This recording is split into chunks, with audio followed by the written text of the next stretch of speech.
Hello beautiful people and welcome to today's recipe. Today I share how to make a really delicious egusi soup.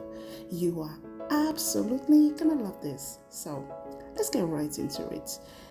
I'm gonna start off by cooking the meat. In the pot I have a variety of meat, some chicken, tripe, beef and stockfish. So I hydrated the stockfish by soaking it in water for right about an hour. So this will help reduce the cooking time. I also added some finely chopped onion and habanero pepper. I seasoned with some salt, Cameroon pepper and some seasoning cubes, and I just mix everything to combine, and we'll cook on low heat for right about 15 minutes. So the meat will cook in its own juice. So this is important to help infuse the spice into the meat for a very flavorful broth and meat. So 15 minutes later, as you can see, there's a lot of liquid released. I'm just going to season with some pepper soup spice.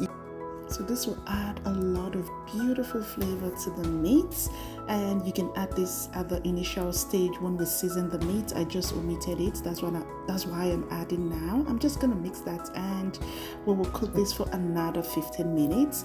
And at this point, I'm just gonna take out the beef because it's cooked at this point, and I'll just add water and cook for another 20 to 25 minutes until the meat is tender.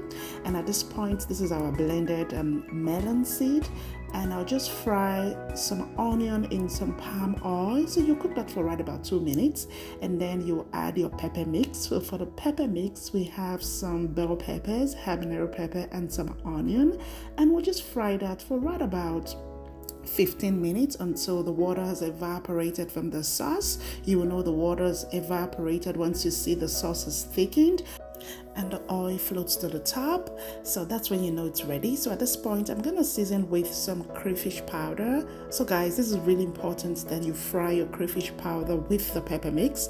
It intensifies the flavor of the crayfish. It is so good, guys. Words cannot describe how flavorful your soup will turn out if you use this technique. I'm gonna season with some salt and some seasoning cube, mix everything to combine. And here's our melon paste. I just added a bit of water, warm water, to make a paste, and I'll just add it into the pepper mix. So I'm going to cover that and cook on low heat to form some large lumps.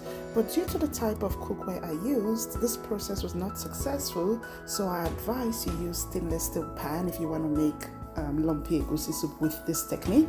So I'm just going to mix everything to combine, and I'll fry that until it's dried. You will know it is dried once you see the consistency has changed, like you can see right now. So at this point, you know it's ready. So it's time to add the melon paste to the broth. So you will add it bit by bit, like you can see I'm doing right now.